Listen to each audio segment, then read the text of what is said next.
Welcome back to The Explainer. Okay, so let's just dive right into this behavioral mystery of our unused gear.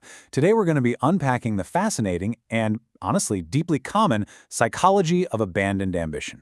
So have you ever bought literally all the gear for a brand new hobby, completely imagine yourself mastering it, and then quit just a few weeks later?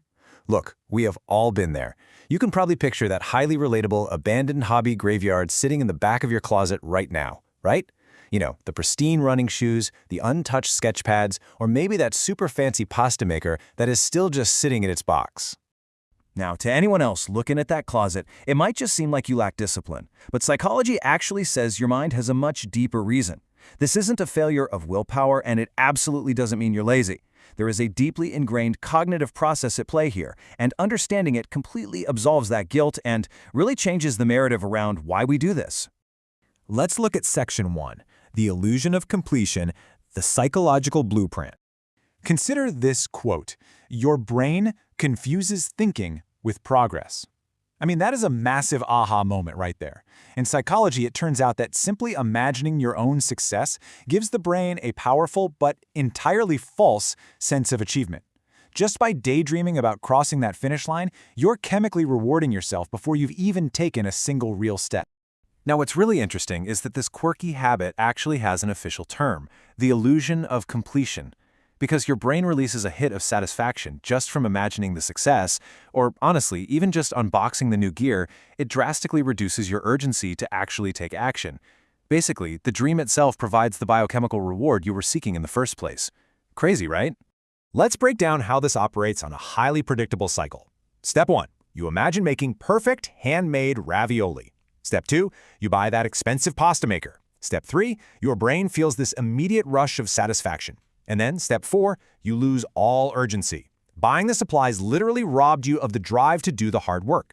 It's like you've essentially eaten the dessert before you even started cooking the meal, leaving you with absolutely zero appetite for the actual effort required. Moving into Section 2, Addicted to Potential, and why the beginner phase is perfect. Here's the harsh truth: you are addicted to potential, not effort. Staying in the planning or beginner phase means your dream is still perfect. We stay excitedly attached to the idea of who we quote-unquote could be, simply because it protects the flawless fantasy of our new ambition. Think about it. As long as you're just a beginner with a pile of brand new gear, you haven't made a mistake. You haven't failed yet. The potential remains totally limitless and pristine.